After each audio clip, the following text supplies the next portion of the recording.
Welcome to Frenchy Tales. Make your learning journey fun and exciting with engaging stories. Les gens m'ont toujours dit que le succès avait un goût doux, mais personne ne m'a dit qu'il pouvait aussi avoir le goût de la solitude.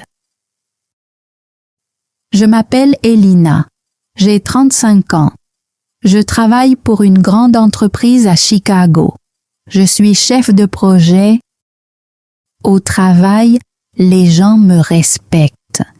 Ils m'écoutent quand je parle. Ils suivent mes plans. Mon bureau a des murs en verre et une plaque avec mon nom sur la porte. Je gagne bien ma vie. Mon appartement est agréable. Tout dans ma vie paraît propre, organisé et réussi. Mais la plupart des soirs, mon appartement est trop silencieux.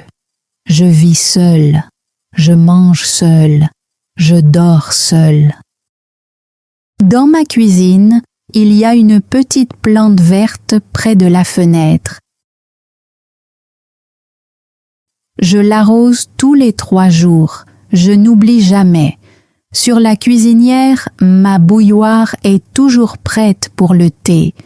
Je bois du thé tous les matins et tous les soirs. Sur ma table, il y a 2 tasses à thé. L'une est pour moi, l'autre est toujours vide. Je l'ai achetée parce que je pensais qu'un jour quelqu'un s'assiérait en face de moi. Mais personne ne le fait. Mes parents vivent dans la même ville. Mon père a 70 ans. Ma mère en a 68. Ils sont fiers de mon travail, mais ils s'inquiètent aussi pour moi. Chaque semaine, ma mère me demande « Elina, as-tu rencontré quelqu'un de bien ?» Je réponds toujours « Je suis trop occupée. » Mon frère Ben est marié. Il a 2 enfants. Parfois, je leur rends visite le dimanche. Les enfants m'appellent Tante Elina. Ils courent vers moi quand je leur apporte des jouets, mais je ne reste jamais longtemps. Je dis toujours « J'ai encore du travail à terminer ». Et c'est vrai, mon ordinateur portable est toujours avec moi. Il m'attend sur mon bureau comme une autre personne dans la pièce. La lumière bleue de l'écran m'accompagne jusque tard dans la nuit. Je réponds à mes emails avant de me coucher. Puis je me réveille et j'en réponds à d'autres. Le travail ne me quitte jamais. Mais l'amour, lui, m'a quitté. Il y a 5 ans, j'aimais un homme qui s'appelait Luc. Il travaillait dans un petit café près de mon bureau. Chaque matin, il préparait mon café et dessinait un petit cœur sur le gobelet. Il me faisait rire. Le vendredi, nous allions au cinéma. Le samedi, nous nous promenions dans le parc. Parfois, il préparait le dîner pour moi. Avec lui, ma vie était chaleureuse. Puis, mon entreprise m'a proposé une promotion. Plus d'argent, plus de respect, un poste plus important, mais aussi plus d'heures de travail, plus de voyages, plus de pression. Luc m'a demandé de réfléchir à notre avenir. Il voulait une maison, un jardin, des enfants, un chien. Moi aussi, je voulais tout cela, mais je voulais aussi réussir. Alors j'ai choisi le travail. Au début, nous avons essayé de rester ensemble, mais je manquais les dîners à cause des réunions. J'ai oublié son anniversaire à cause d'une échéance.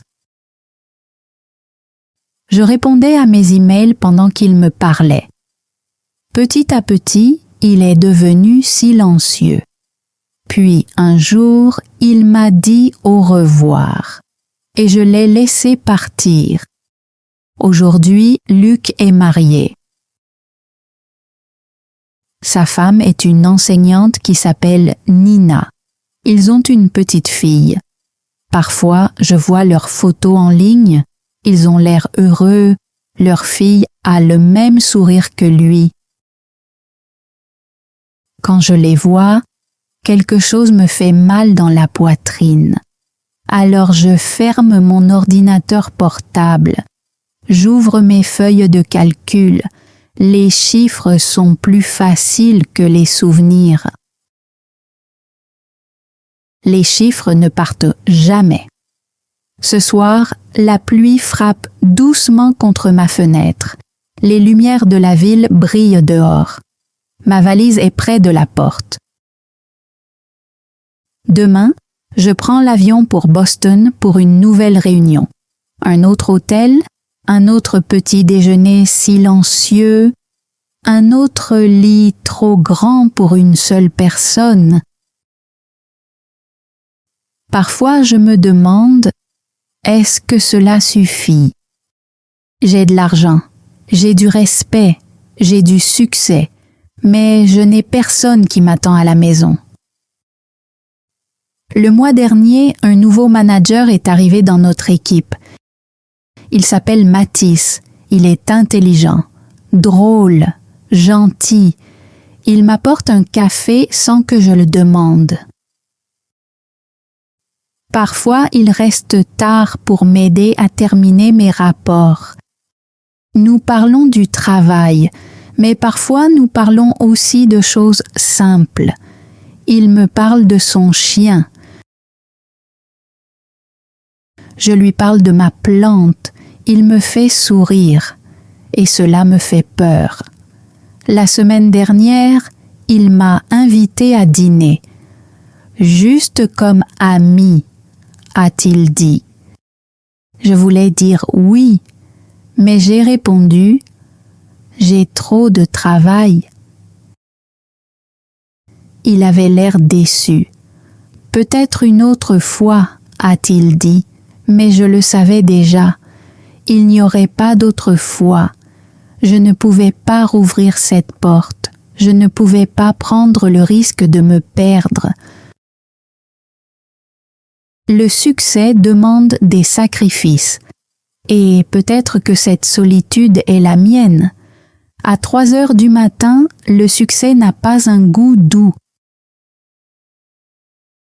Il a le goût du café froid. Il sonne comme les touches d'un clavier dans une pièce vide. Il ressemble à des yeux fatigués et à un lit silencieux. Peut-être que le succès n'est pas le problème. Peut-être que j'ai choisi le mauvais genre de succès. Mais maintenant, il semble trop tard. Le choix est fait. Le travail continue. Les lumières restent allumées. Et moi, je reste seule. Je sais pourquoi je suis devenue comme ça. Quand j'avais 12 ans, j'ai regardé mes parents compter des pièces sur la table de la cuisine. Ma mère faisait de petits tas de pièces. Mon père écrivait des chiffres dans un cahier. Ils avaient un l'air fatigué. « Nous n'avons pas assez d'argent pour payer le loyer », a chuchoté ma mère. Mon père a dit « Je travaillerai quelques heures de plus ». Ils avaient oublié que j'étais là, mais moi, je n'ai jamais oublié. Cette nuit-là, je me suis fait une promesse. Je ne vivrai jamais comme ça. Je ne me sentirai jamais impuissante à cause de l'argent. Alors j'ai étudié avec sérieux. Pendant que les autres enfants jouaient, je lisais des livres. Quand j'ai eu 16 ans, j'ai trouvé un travail dans une épicerie. Le salaire était faible, mais j'économisais chaque dollar. À l'université, j'ai travaillé dans 2 emplois. Dans un café le matin, je nettoyais des bureaux le soir. Mes journées commençaient avant le lever du soleil et se terminaient presque à minuit. Les autres étudiants allaient à des fêtes. Moi, j'allais travailler. Parfois, je me sentais seule, mais je me disais que la solitude valait mieux que la pauvreté. À 23 ans, j'ai obtenu mon premier emploi de bureau. Ma patronne, Carole, est devenue ma mentor. Elle était forte, intelligente et pleine de succès. Elle m'a appris à parler pendant les réunions, à écrire de meilleurs rapports, à être prise au sérieux. Un jour, elle m'a dit « Le travail ne te déçoit jamais. Il te rend ce que tu lui donnes. » Je l'ai cru. Alors j'ai tout donné à mon travail. Et le travail m'a donné le succès. Mais il m'a aussi pris plus que je ne l'avais imaginé. Ma famille était fière de ma réussite, mais elle s'inquiétait aussi pour moi. Un soir, ma mère m'a dit « Elina, nous sommes fiers de toi, mais s'il te plaît, ne reste pas seule toute ta vie. » Mon père a hoché la tête. Le travail est important, mais la famille aussi. À cette époque, mon frère Ben avait déjà une relation sérieuse. Ils semblaient heureux ensemble. Mes parents voulaient la même vie pour moi, mais moi, je voyais les choses autrement. Le travail me donnait un sentiment de sécurité. Le travail était logique. Si je travaillais dur, j'obtenais des résultats. Les chiffres étaient clairs, les délais étaient clairs, les objectifs étaient clairs. Mais l'amour n'était pas clair. L'amour était compliqué. L'amour était risqué. Les gens promettaient pour toujours, puis ils partaient. Les gens se faisaient du mal. Ils se disputaient, ils pleuraient. J'avais vu cela chez mes amis. Même mes parents s'aimaient, mais ils souffraient quand même de l'argent et du stress. Le travail ne m'a jamais fait souffrir comme ça. Le travail ne m'a jamais quitté. Le travail ne m'a jamais menti. Le travail m'a donné de l'argent, du respect, un appartement sûr, une vie où je n'avais plus jamais besoin de compter des pièces. Alors j'ai choisi le travail, encore et encore. Je me disais que l'amour pouvait attendre. Le succès, lui, ne pouvait pas attendre. Puis, un mardi de mars, j'ai rencontré Mathis. J'étais déjà dans la salle de réunion. Mon ordinateur portable était ouvert. Mon café était encore chaud. Nous avions une réunion avec un fournisseur à 9 heures. Une entreprise voulait nous vendre un nouveau logiciel et j'étais prête à poser des questions difficiles. Le prix, la livraison, l'assistance, les risques, tout devait être vérifié. L'équipe du fournisseur est arrivée à l'heure. 2 hommes en costume sombre sont entrés les premiers. Puis, un autre homme est arrivé derrière eux. Il portait une simple chemise bleue, pas de cravate, pas de veste coûteuse. Il portait un sac en cuir marron. Il s'appelait Mathis. Il était leur ingénieur technique. Au début, il est resté silencieux. Les hommes en costume parlaient des fonctionnalités, des chiffres et des promesses. Matisse ne parlait que lorsque quelqu'un lui posait une question technique. Mais quand il expliquait quelque chose, sa voix était calme et claire. Il utilisait des mots simples.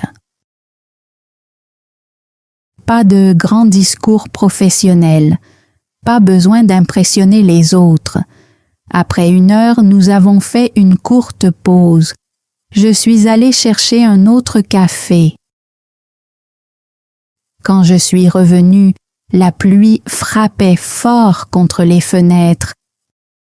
Puis je me suis souvenu que les vitres de ma voiture étaient restées ouvertes.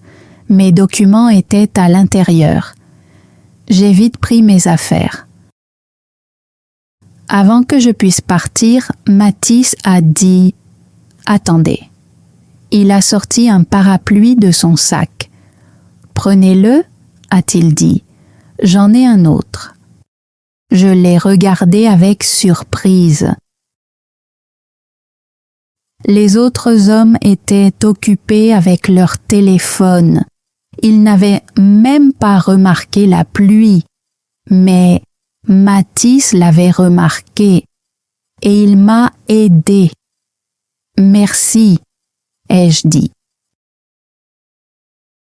Il a simplement souri avant de retourner à ses notes.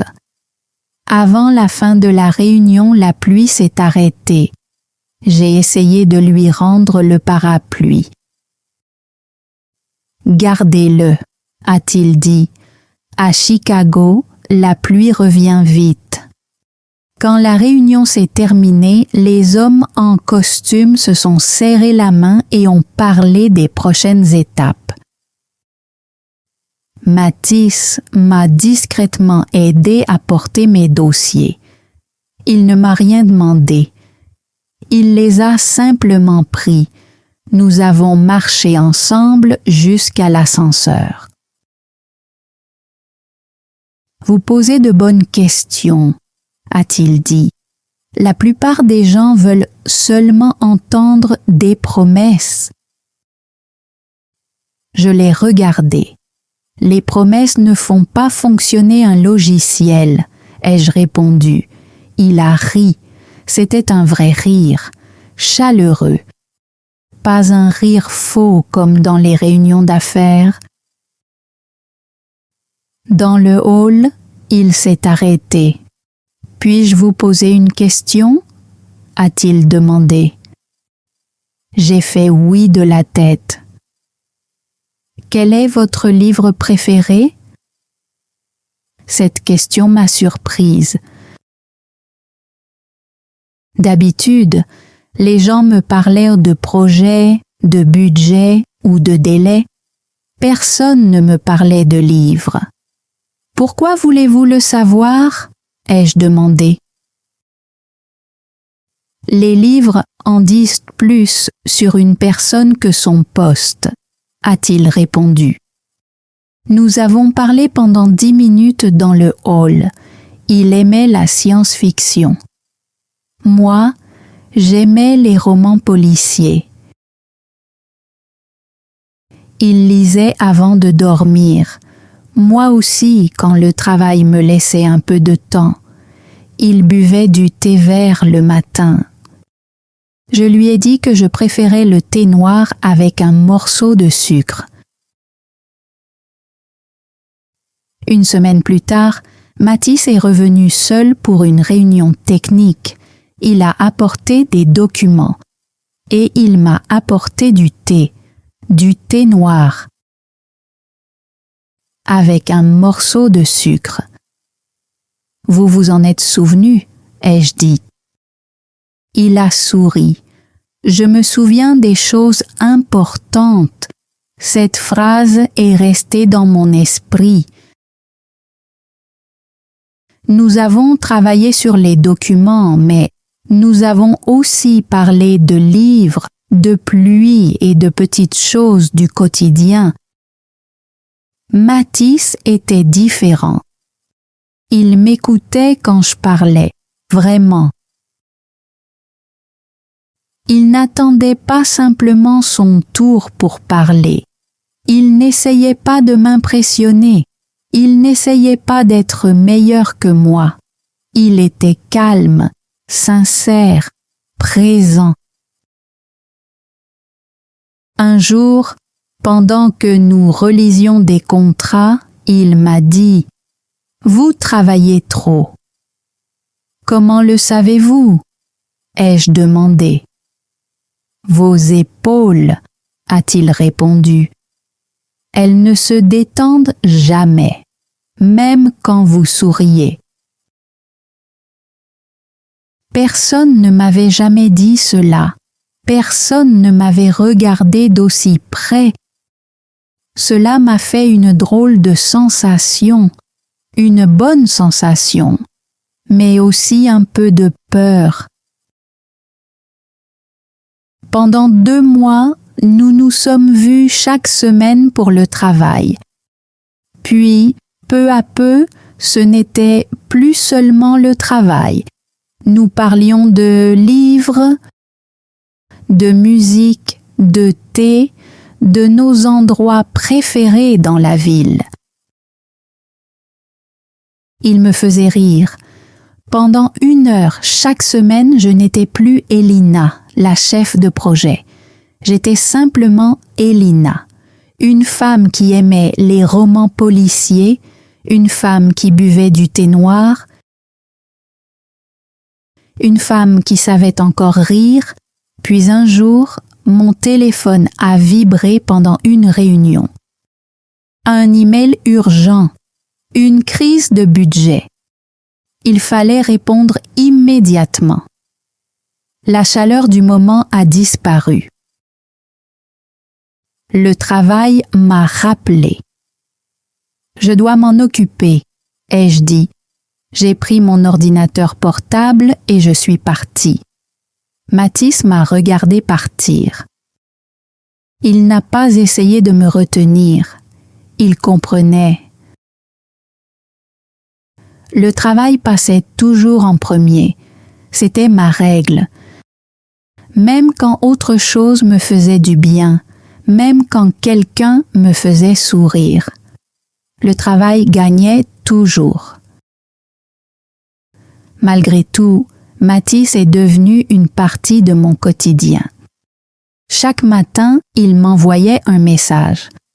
« Bonjour Elina, passe une bonne journée. » Des mots simples, mais ils rendaient mes matins plus doux. Avant les emails, avant les réunions, avant le stress, son message arrivait toujours en premier. Nous avons commencé à nous retrouver pour boire du thé 2 fois par semaine. Le mardi à 7h30, le vendredi à 8h, dans un petit café près de mon bureau. Il arrivait toujours avant moi, du thé noir avec un morceau de sucre pour moi, du thé vert avec du miel pour lui. La même table près de la fenêtre, les mêmes 2 tasses qui nous attendaient. « Parlez-moi de votre journée », disait-il toujours. Et quand je parlais, il me regardait. Pas son téléphone, pas l'horloge, moi. Le samedi matin est devenu spécial lui aussi. Nous nous promenions ensemble au marché des fermiers. Il achetait du pain et des pommes. Moi, j'achetais des fleurs pour mon bureau. Nous marchions lentement, sans nous presser, sans emploi du temps, simplement 2 personnes qui se promenaient entre les étals de fruits. Parfois, nos mains se touchaient par hasard. À chaque fois, mon cœur faisait un bond. Un samedi, il m'a offert un livre, un roman policier dont je lui avais parlé quelques semaines plus tôt. Je l'ai vu et j'ai pensé à vous, m'a-t-il dit. C'était un vieux livre, un peu usé, acheté dans une librairie d'occasion. Cela le rendait encore plus précieux. Quelqu'un d'autre l'avait aimé avant moi, et maintenant Mathis me l'offrait. Après cela, nous avons commencé à échanger des livres. Il me prêtait des romans de science-fiction. Je lui prêtais des romans policiers. Nous écrivions de petites notes dans les marges. Cette partie m'a fait rire. Cette fin m'a surpris. Ce personnage me fait penser à toi. La lecture est devenue une conversation silencieuse entre nous. Même lorsque nous étions loin l'un de l'autre, le travail restait très prenant. Certains soirs, je restais au bureau jusqu'à 10 heures. Parfois, Mathis m'attendait dans le hall avec le dîner dans de petites boîtes. Nous mangions à mon bureau. Il ne se plaignait jamais. Il ne me demandait jamais de partir plus tôt. Il comprenait mon monde. Et pourtant, avec lui, le bureau semblait moins vide. Un soir, une pluie légère est tombée sur la ville. Nous étions assis sur un banc dans le parc sous son parapluie. Le même parapluie que le premier jour. La pluie rend tout plus propre, a-t-il dit. J'ai regardé la rue mouillée. Elle semblait vraiment différente, comme si la ville avait reçu une deuxième chance. Quelques jours plus tard, Mathis m'a apporté une petite plante verte. « C'est pour votre bureau », a-t-il dit, « à côté de votre autre plante. » Je l'ai prise avec précaution. « Et si j'oublie de l'arroser ?» ai-je demandé. Il a souri. « Vous n'oublierez pas. Vous n'oubliez jamais les choses importantes. » Il avait raison. J'ai posé la plante près de ma fenêtre et tous les 3 jours, je l'arrosais. Mais bientôt, le temps a commencé à jouer contre nous. En mai, mon plus grand projet a commencé. Les journées de 12 heures sont devenues normales. Travailler le week-end aussi. J'ai annulé 3 dîners avec Mathis. Je suis désolée, lui ai-je envoyé par message. Grosse échéance demain. Il répondait toujours avec gentillesse. Ce n'est pas grave, je comprends. Mais chaque fois qu'il écrivait cela, ses mots semblaient plus lourds. Un vendredi soir, nous avons enfin dîné ensemble. Le restaurant était chaleureux et calme. De petites lumières éclairant les tables. Mathis portait une belle chemise. Moi, je portais une robe au lieu de mes vêtements de bureau. Pour une fois, tout semblait parfait. Puis mon téléphone a sonné. C'était mon patron. Il y avait un problème avec les serveurs. Les clients étaient en colère. Une réunion d'urgence venait de commencer. J'ai regardé Mathis de l'autre côté de la table. Son sourire a lentement disparu. « Vas-y, a-t-il dit doucement. C'est important. Il n'était pas en colère. Mais le silence entre nous était triste. Je me suis levée et j'ai pris mon manteau. Je me rattraperai, ai-je dit. Mathis a simplement hoché la tête. Il n'a rien ajouté. Je l'ai laissé seul. Le repas est arrivé après mon départ. Il a dîné tout seul. Cette nuit-là, j'ai travaillé jusqu'à 3 heures du matin. J'avais mal aux yeux à force de regarder l'écran. Mes épaules étaient tendues. La petite plante que Mathis m'avait offerte était près de la fenêtre.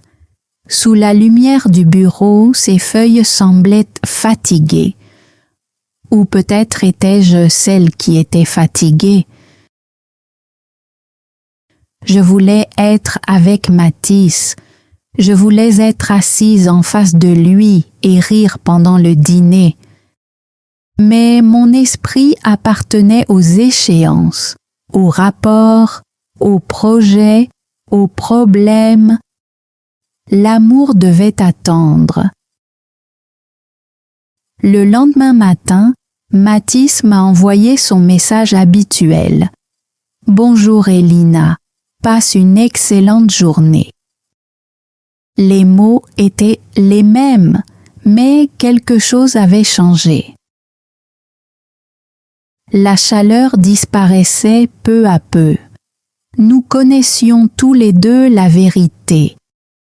J'avais choisi le travail plutôt que le dîner, et nous savions tous les deux que je choisirais encore le travail. Le lundi matin, mon patron m'a appelé dans son bureau.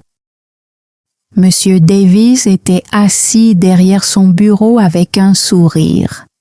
« Elina, a-t-il dit, nous avons une grande nouvelle. »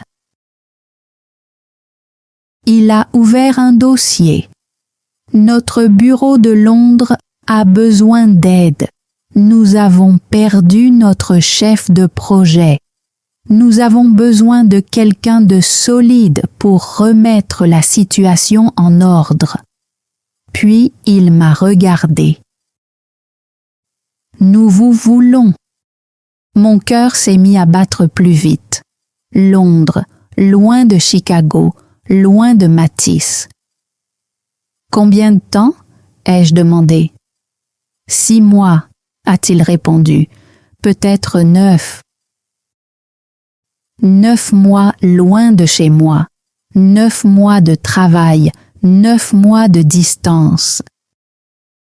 Mon ventre s'est serré. « C'est une occasion exceptionnelle, » a poursuivi M. Davis. « Si vous réussissez, le conseil d'administration se souviendra de vous. Le poste de directrice pourrait être le prochain. » Tout ce pourquoi j'avais travaillé était soudain devant moi. Un poste plus important, plus de respect, plus de responsabilité. « Quand est-ce que je pars ?» ai-je demandé. La question est sortie avant même que je puisse réfléchir. Monsieur Davis a souri. « Dans 2 semaines. Nous savions que vous accepteriez. Vous choisissez toujours le chemin le plus intelligent. » Le chemin le plus intelligent. Pourquoi semblait-il si froid? La nouvelle s'est répandue très vite. Les gens sont venus toute la journée à mon bureau. Londres est une ville formidable. Tu mérites cette chance. Cela va changer toute ta carrière. Tout le monde semblait enthousiaste, mais moi, je ne pensais qu'à Mathis. Ce soir-là, j'ai appelé mes parents. Mon père semblait très fier. « Ma fille part à l'international, a-t-il dit. Ma mère est restée silencieuse un moment. Puis elle a demandé « Et Mathis ?» « Ce n'est que le travail, maman, » ai-je répondu. « Seulement 6 mois. » Mais moi-même, je n'y croyais pas vraiment. Après Londres, il y aurait un autre projet, puis une autre promotion, puis un autre objectif. Ma mère a poussé un soupir. « Ton cœur peut-il attendre aussi longtemps ?» Je n'avais aucune réponse.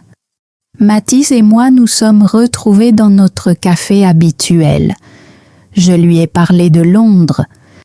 Il a remué son thé lentement. « 6 mois, a-t-il dit. « Peut-être 9, ai-je murmuré. Les mots semblaient très lourds entre nous. « C'est une bonne chose pour toi, a-t-il finalement dit. C'est tout ce pourquoi tu as travaillé. » Sa voix était calme, mais fatiguée. Après le café, nous sommes allés nous promener dans le parc. Le ciel était gris. Mathis s'est arrêté près de notre banc. « Si tu pars, a-t-il dit, est-ce que tu reviendras vers nous ? Pas seulement à Chicago, vers nous. Je voulais répondre oui. Je voulais faire une promesse. Mais les promesses sont faciles. Les tenir est beaucoup plus difficile. Je ne sais pas, ai-je répondu.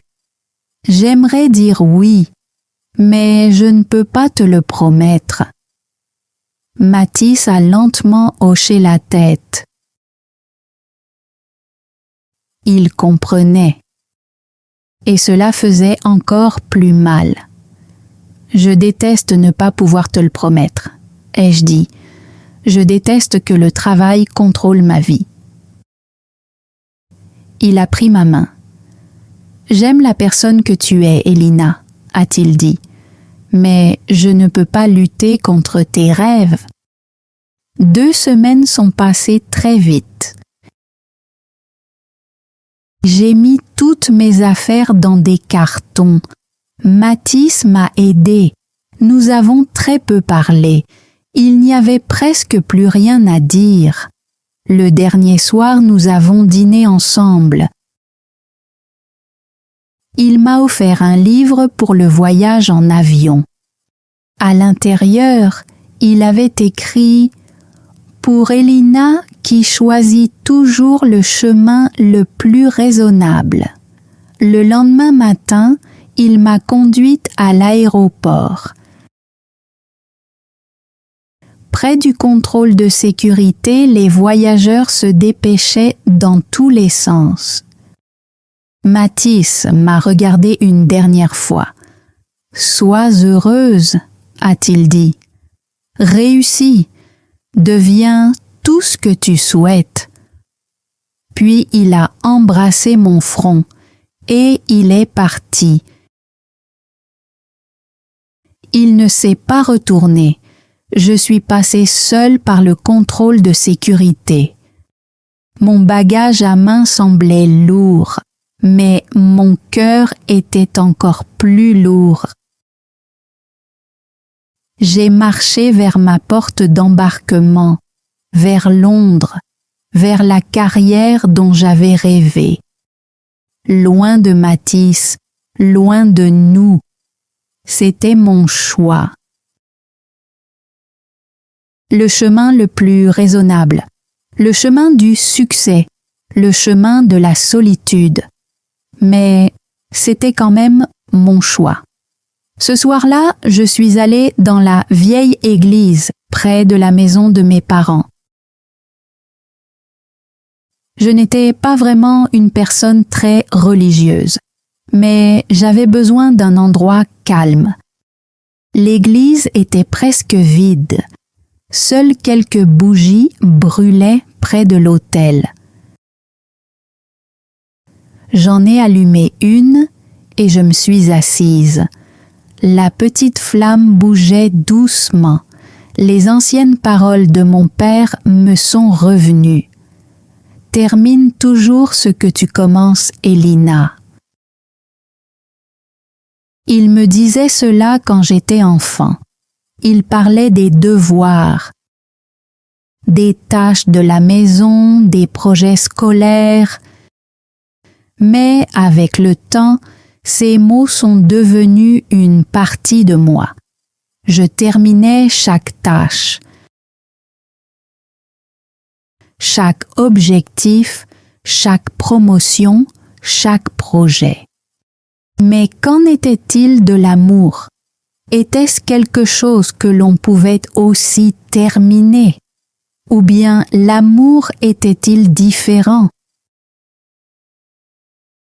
Quelque chose qu'on ne pouvait pas contrôler comme un projet de travail?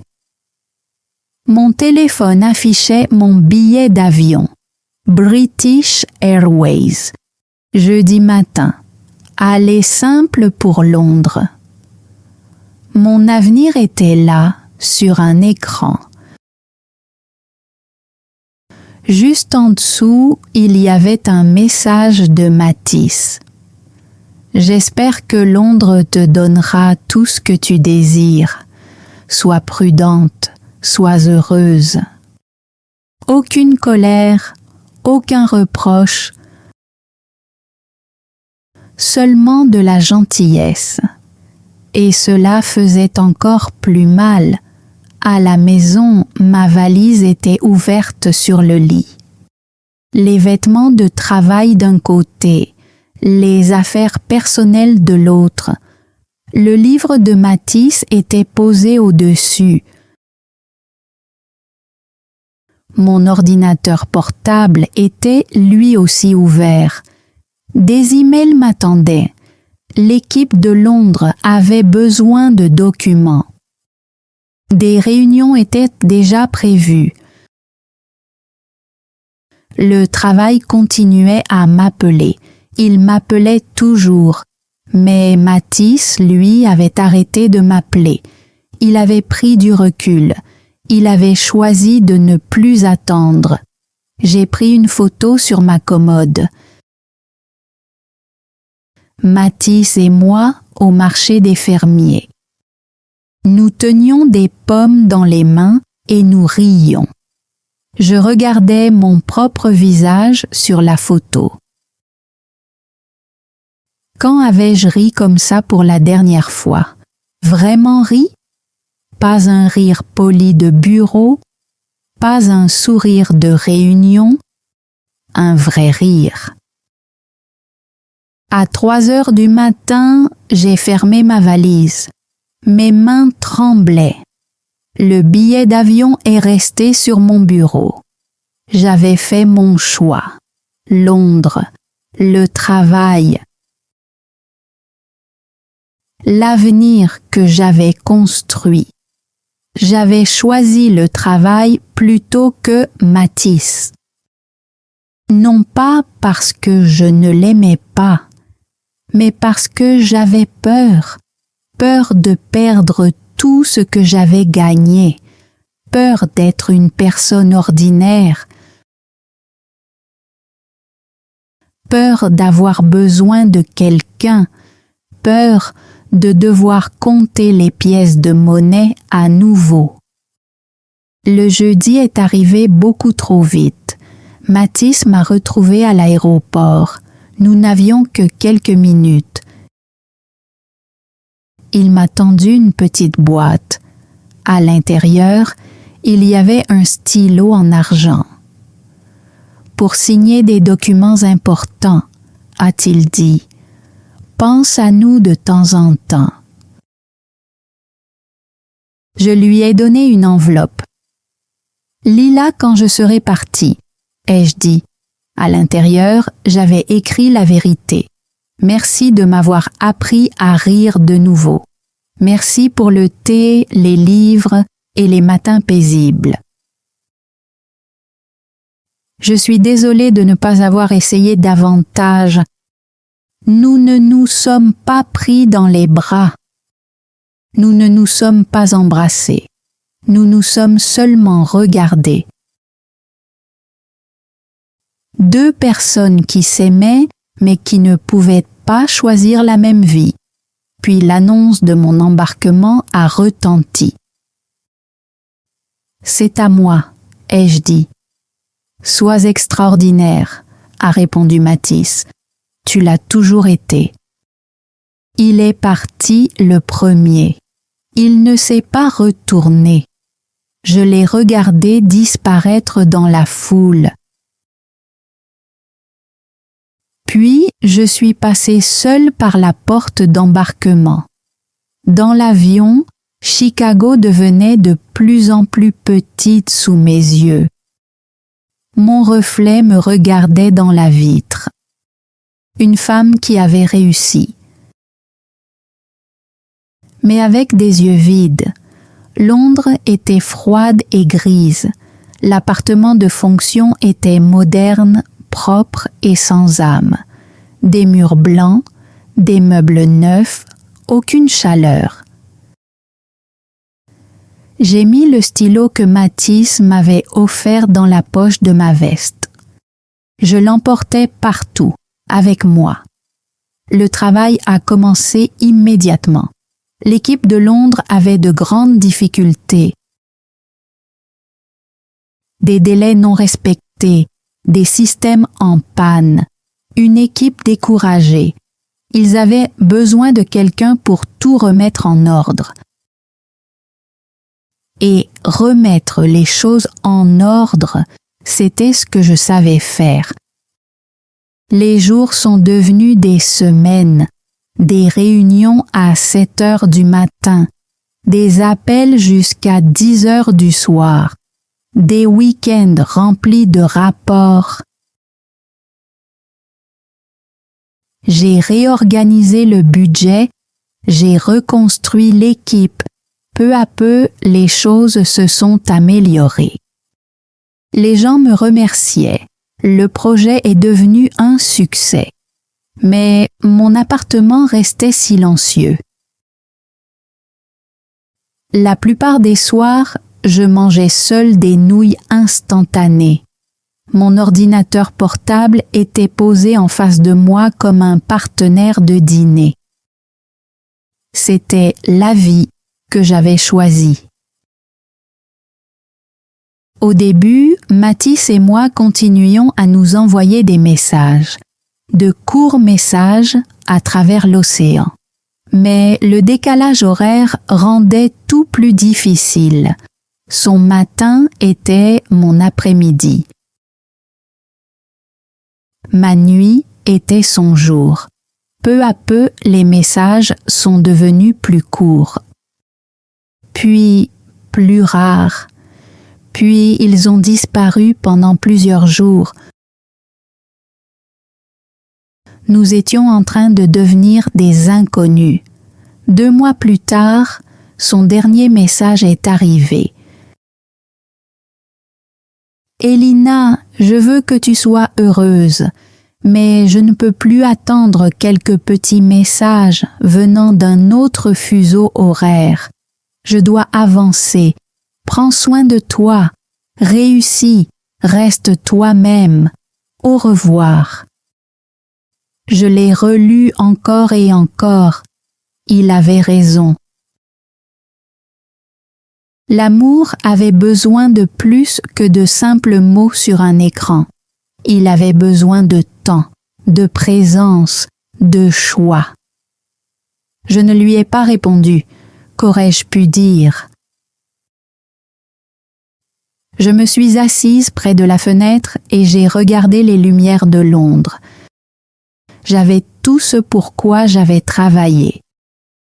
Et pourtant, tout ce que j'avais laissé derrière moi me manquait. 9 mois plus tard, je suis rentrée à Chicago. L'entreprise a organisé une fête.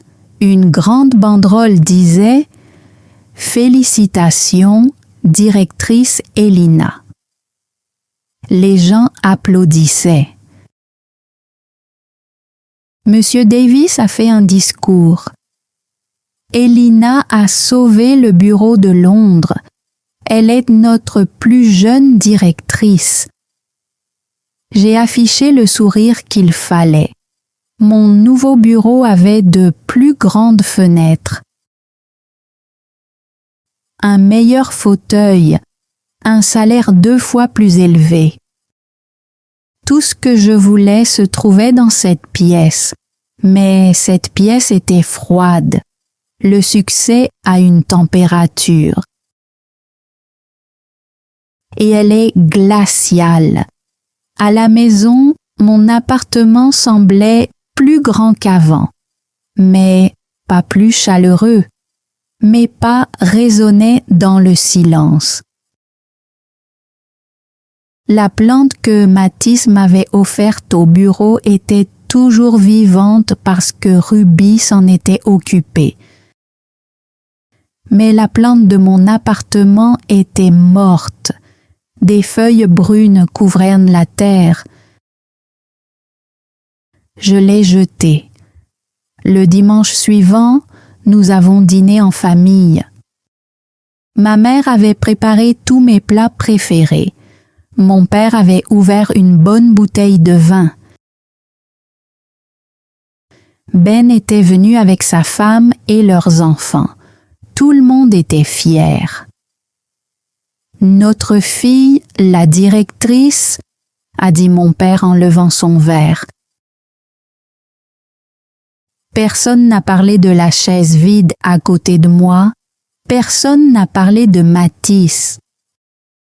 Peut-être qu'il voulait être gentil, ou peut-être qu'il était plus facile d'admirer le succès que de voir la solitude. Le lundi matin, j'ai pris un autre chemin pour aller au travail.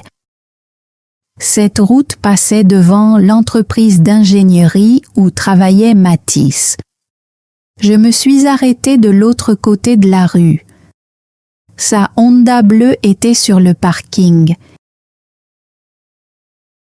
Il était à l'intérieur. Il vivait sa vie sans moi.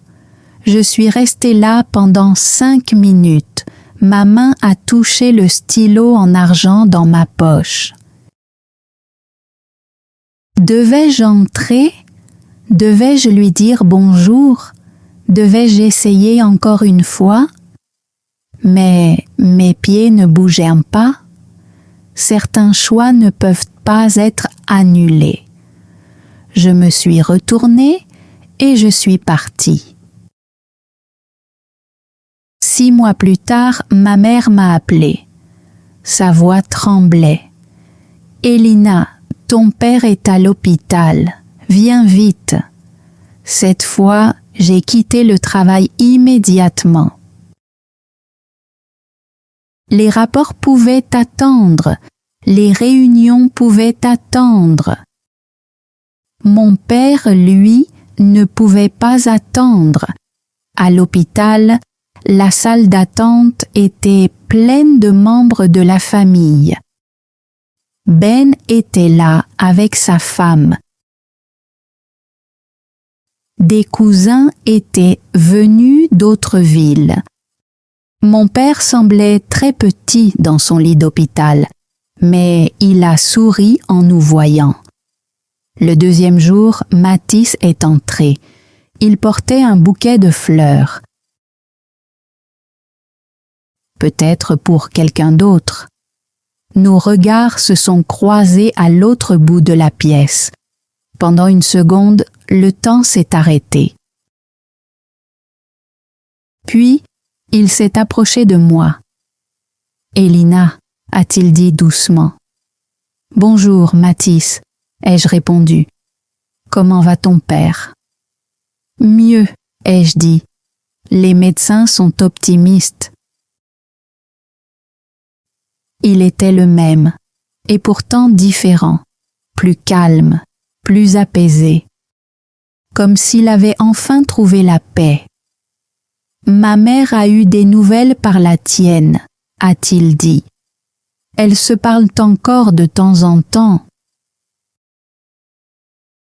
nous avons parlé de choses simples, de ses parents, du temps, du travail, du printemps qui était arrivé plus tôt cette année. Il n'y avait plus de colère entre nous. Seulement le sentiment paisible de quelque chose qui avait autrefois compté. J'ai entendu parler de Londres, a-t-il dit. Ta mère était très fière. C'était une belle expérience, ai-je répondu. Il a souri. Ce n'était plus le sourire qui m'attendait, c'était un sourire libre. Et c'est à ce moment-là que je l'ai vu. Puis, j'ai vu la bague. Une simple bague en argent au doigt de Matisse. Elle semblait neuve. Tu es fiancé, ai-je dit. Ce n'était pas vraiment une question. Matisse a baissé les yeux vers sa main. Oui, a-t-il répondu doucement. Elle s'appelle Lisa, elle est enseignante. Une enseignante, quelqu'un de gentil, quelqu'un de présent, quelqu'un qui est resté. La douleur est arrivée très vite, claire, profonde. Mais sous cette douleur, il y avait aussi de la paix, parce que j'ai compris une chose. On ne m'avait pas pris Matisse. C'est moi qui l'avais laissé partir. J'avais ouvert les mains, j'avais choisi le travail. Et lui avait trouvé l'amour ailleurs. Elle te rend heureux, ai-je dit.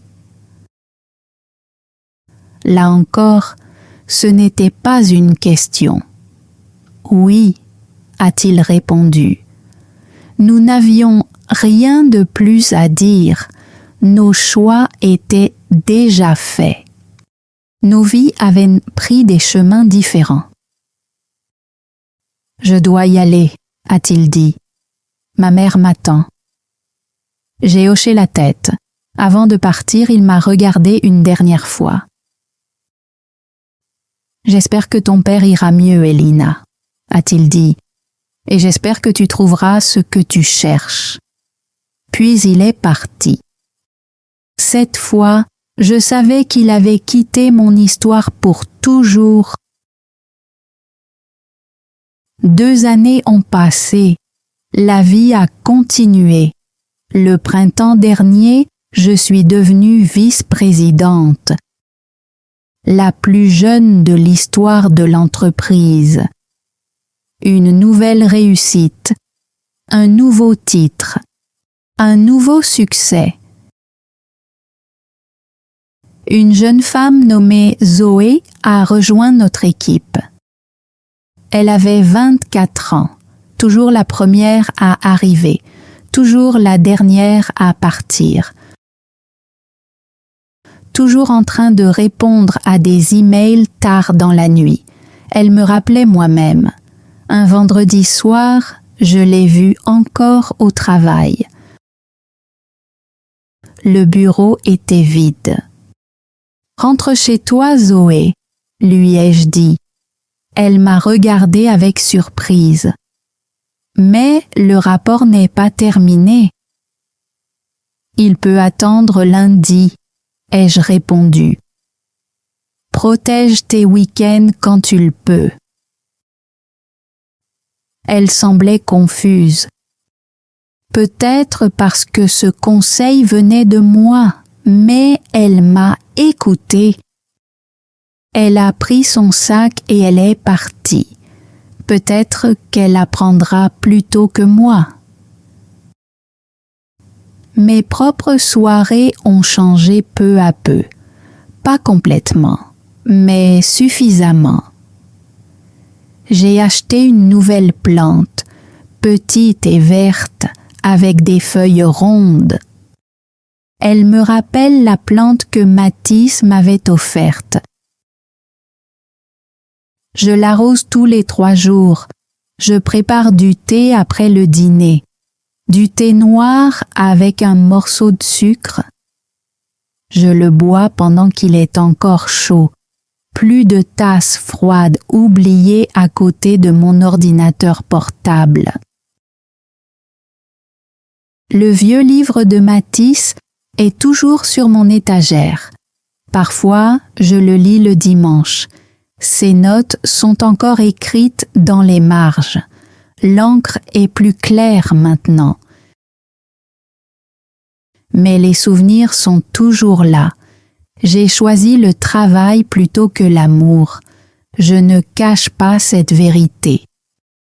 Le travail m'a donné de l'argent, du respect, de grands bureaux, des postes importants. Une vie où je n'ai plus jamais eu besoin de compter des pièces. Mais il m'a aussi donné le silence, des dîners en solitaire, des matins silencieux. Plus de messages disant « bonjour ». Pourtant, j'ai appris une chose. La vie que tu choisis doit être une vie avec laquelle tu peux vivre le soir. Quand les emails s'arrêtent, quand la pièce est sombre, quand personne ne te regarde, certaines nuits sont encore difficiles. Parfois, la pluie frappe la fenêtre et je repense au parapluie de Matisse. Je repense à la vie que nous aurions pu avoir. Puis, je laisse ce souvenir passer. Il fait partie de mon histoire, mais il ne me contrôle plus. Ce soir, la pluie tombe doucement encore une fois. Je ferme mon ordinateur portable. L'écran devient noir. Plus de rapports, plus d'emails. Je me tiens près de la fenêtre et je regarde les lumières de la ville. Des milliers de personnes, des milliers de choix. Certains ont choisi l'amour. D'autres ont choisi le travail. Certains ont réussi à avoir les deux. Moi, j'ai choisi ma vie. Elle n'est pas parfaite. Elle n'est pas complète, mais c'est la mienne. Demain, ce sera samedi. J'arroserai ma plante. Je boirai un thé bien chaud. Je lirai 3 chapitres. Je vivrai ma vie paisible. Ni heureuse, ni triste, simplement vraie. Merci d'avoir regardé toute cette histoire. Le mot français d'aujourd'hui est le choix. Il signifie choisse. Écris une phrase simple dans les commentaires avec le mot choix. Par exemple, Elina a fait un choix difficile ou chaque choix a un prix. Dis-moi aussi, penses-tu qu'Elina a fait le bon choix? Oui ou non?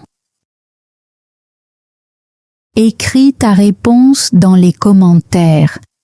Si cette histoire t'a aidé à pratiquer ton français, abonne-toi à Frenchy Tales pour découvrir d'autres histoires simples en français.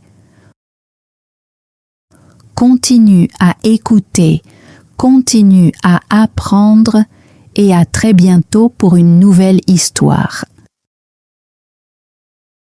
Thanks for joining Frenchy Tales. Don't forget to like, subscribe, and keep learning through stories. See you next time.